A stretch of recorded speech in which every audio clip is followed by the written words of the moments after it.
real beef, but beef printed out by high-tech 3D printing. This kind of beef not only looks no different from real beef, but also tastes and textures are similar to real beef, even more fragrant. This kind of technology beef sounds unbelievable. How do they do it? We all know that beef consists of white fat and red muscle. Technology beef is the use of technology to reconstruct them both, Scientists will first extract bovine stem cells from cattle and then put the stem cells into a Petri dish. The Petri dish is a magic tool for artificial technology to mimic the environment of the cow's body. Here the bovine stem cells will feel like they are still in the bovine body. So the bovine stem cells will keep dividing and growing in the Petri dish. After the stem cells have divided enough, the scientists will make the stem cells into something called bioink. Bioink is divided into two kinds, one for printing beef white fat, one for printing beef red muscle, Next, the shape, size and grain to be printed are designed in the computer, and once set, the 3D printer will print out a piece of beef appearing according to the program set 1, in order to ensure that the printed bovine stem cells are still alive. The whole printing process should be carried out in a sterile environment. The printed beef is then placed in an incubation chamber to allow it to continue growing.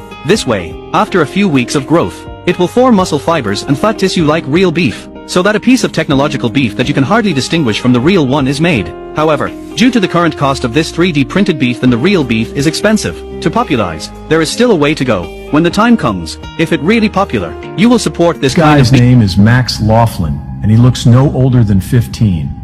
Anyway, his fans call him one of the smartest teenagers on the planet.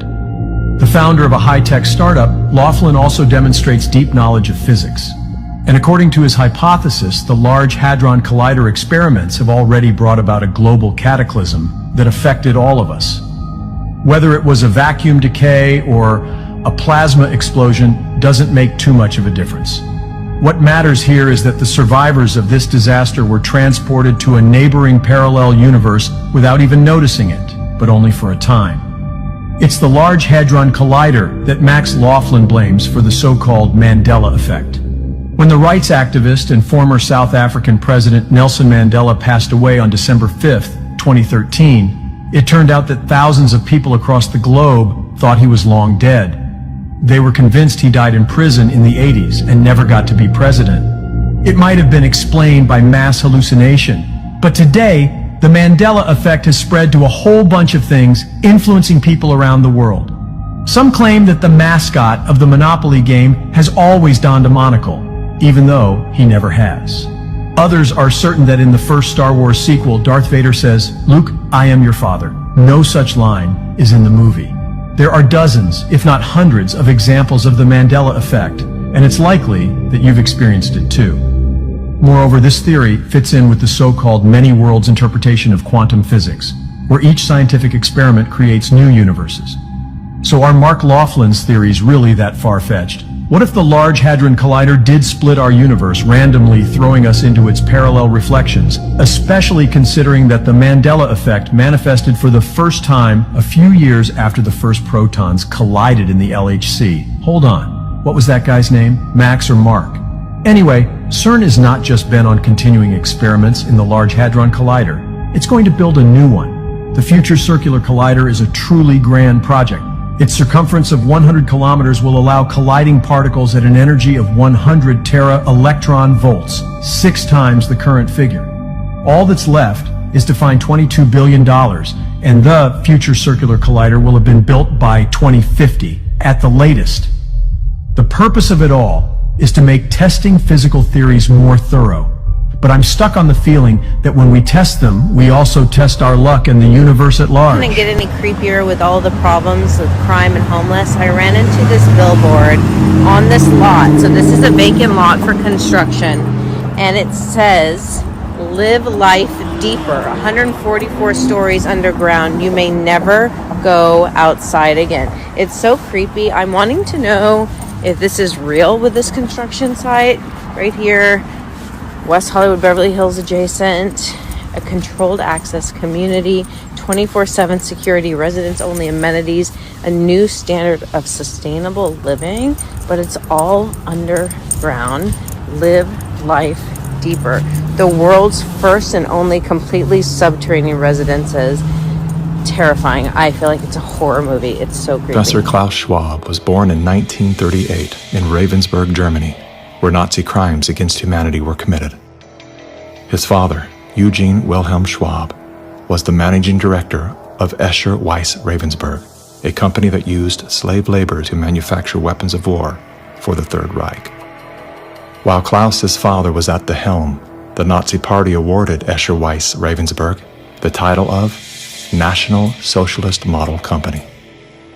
Years later, Klaus Schwab joined the board of directors at Escher Weiss Ravensburg, where he played a key role in the development of South Africa's nuclear weapons program during the darkest years of the racist apartheid regime. Today, Klaus Schwab is the founder and executive chairman of the World Economic Forum. If you'd like to meet the people who are supposed to repair the state of the world, or give a piece of your mind to the bankers who helped get us into this mess, we can tell you where to find a lot of them. The World Economic Forum. Founded in 1971, the World Economic Forum is an international private organization which receives billions of tax-free dollars from its members and their global enterprises. Every year, the WEF brings together its members with world leaders, big pharma executives, tech titans, Hollywood celebrities, media personalities, and internet influencers to meet in the secluded mountains of Davos, Switzerland. It is a tiny town folded into the Swiss Alps, a village where you could bump into Bill Clinton, Bill Gates, the head of Google, and the Queen of Jordan, all in one place. A lot of reporters cover the forum, but few get inside. It turns out there are two Davoses, one you see and one you don't. After hours, there are hundreds of private parties where deals are done. People who can't be seen together in public can meet here. Your Royal Highnesses, Excellencies, distinguished heads of state and government, the future is built by us, by a powerful community as you here in this room. Klaus Schwab, the founder of the WEF, is particularly upfront and even proud of his ability to shape and influence world politics. I created the community of global shapers as a means, as a force to shape our common future. And of course, their Global Young Leaders program is a grooming ground so that when they ultimately infiltrate cabinets, We penetrate the cabinets. they will likely tend to govern a certain way. Nobody will be safe if not everybody is vaccinated. The names and the countries he mentioned ended up being some of the most dystopian and authoritative during this pandemic. Names like Ms. Merkel, Vladimir Putin, and so on. Other names? Jacinda Ardern, Sebastian Kurz, Mauricio Macri, Mark Zuckerberg, Jack Ma, Gavin Newsom, Stéphane Bancel, Chelsea Clinton, Leonardo DiCaprio, Sanjay Gupta, Dr. Leana Wen, Alexander and Jonathan Soros, George Soros' sons, and several of the Rothschilds. And of course, Now who could represent such a world better than you, Prime Minister? In 2014, Klaus Schwab called for the Great Reset, We need a great reset. which he positioned as the solution to the world's most urgent issues. The dark reality of Schwab's agenda is detailed in his best-selling book, COVID-19, The Great Reset. His endgame mission is to replace independent governance with a top-down controlled, one world government and a central bank-controlled digital currency. When they say, you'll be happy, what they mean is, you'll be enslaved.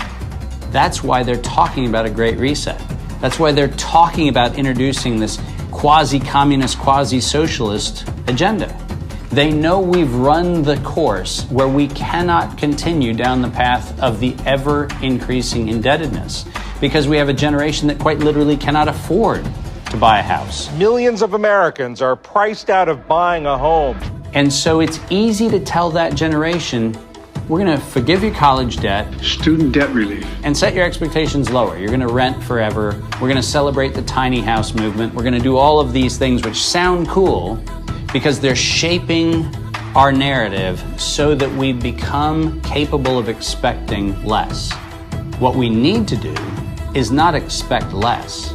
We need to remove inefficiencies so we can experience more. And that's the subtle distinction that the Great Reset is missing. This is an edited version of a video that is on our Rumble channel. I highly recommend you go to that channel, subscribe, follow, and check out the exclusive content that is only available on Rumble.